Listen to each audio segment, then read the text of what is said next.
दायित्व ग्रहण कर पूर्त आईन एवं अबकारी मंत्री पृथ्वीराज हरिचंदन तीनोटी विभाग किभଳି राज्यवासी सेवारे लगी ताहा ही मोर प्राथमिकता बोली दायित्व नेबा परे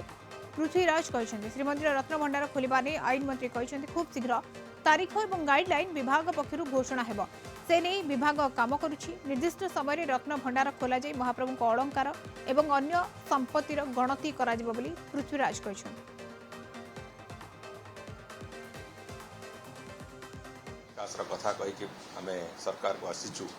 से विकास को लोकों पाखे पहुँचाई जो आवश्यकता अच्छी ओडिशार अस्मिता स्वार्थर सुरक्षा संस्कृतिर सुरक्षा जो आवश्यकता अच्छी ताकू आखि आगे रखी जहाँ कम करने कथा से कम को आग को नबार जो दायित्व समस्त आम मान अच्छी रत्नभंडार बाबद सरकार निष्पत्ति नवा आरंभ कर खूब शीघ्र आपण मानू दिन एवं मोडालिटी जोड़िक जाक विषय में आपण मान आगे बहुत शीघ्र से बाबद एक स्पष्ट चित्र भी देदेबू कौ दिन खोल एवं कौ मोडालिटी खोल से कथा बाबद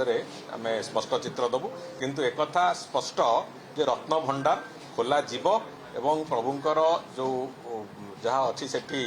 रत्नभंडार भितर जहाँ जिनस अच्छी सबू तार गणति मणति करा एक स्पष्ट अच्छी खूब शीघ्र ए बाबद निष्पत्ति निया करा